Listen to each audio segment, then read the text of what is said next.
Good morning! Welcome to How to Grow a Garden. I'm Scarlett. Today I'm going to turn what is behind me and looks like any old boring kind of hill that's covered in all kinds of brush into a beautifully landscaped forest garden. The overall plan is that here, on the back of the house, this is the bathroom. There's going to be a little patio and then some stairs. And then going down right about there, there's going to be a set of stone stairs. Now there's stones everywhere, so I'm really just moving them from one place to another, using lots of levers and lots of trolleys. And myself, and I don't have a lot of help, so it's just me. And then you'll go down 3 or 4 steps, I think, and then we'll have like a stone platform, which I'm also kind of working on at the moment. At the very bottom, there's a pond. You guys see the pond like back here? It's not really a pond, it's a seasonal pond. And behind that is a road that was built in 1829. It used to be the old highway. It's about 1 lane wide. It's completely overgrown, but it's really, really neat. I'm going to continue to take these cedar rails away. I've been working on that for a while. I think there's a video now about me working on that on the other side, just on the other side here, and cleaning up this whole area. Haven't gotten very far. I've been working slowly, but it's a lot of work. And again, it's just me.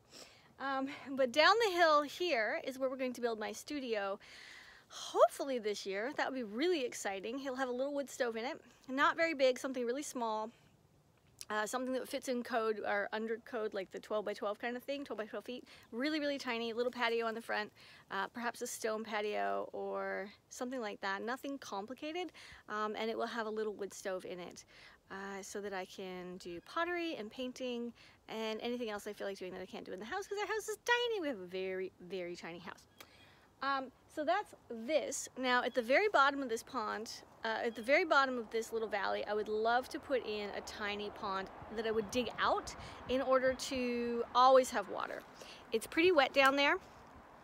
And it would be great if the ducks and chickens and goats and stuff are able to go down there all the time and drink whatever it is they want, you know, drink as much water as they want without me having to bring them water up here.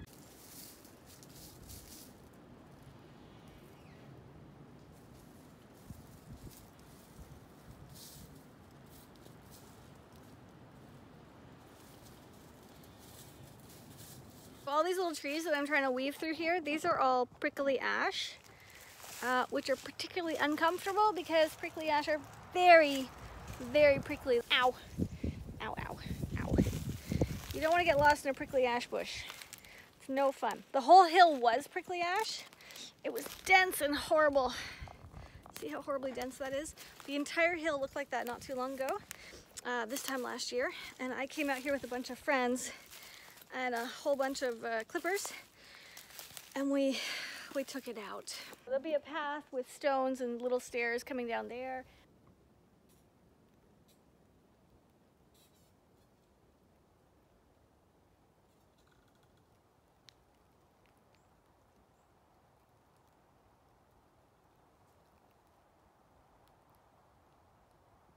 The highway is way up over the hill, but this is the old road from 1829.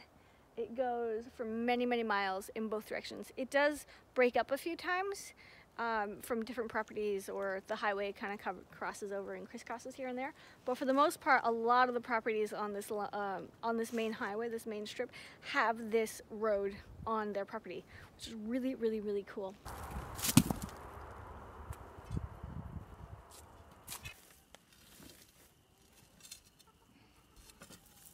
So Bo was kind enough to give me a hand for a few of these stones. They are really, really, really big.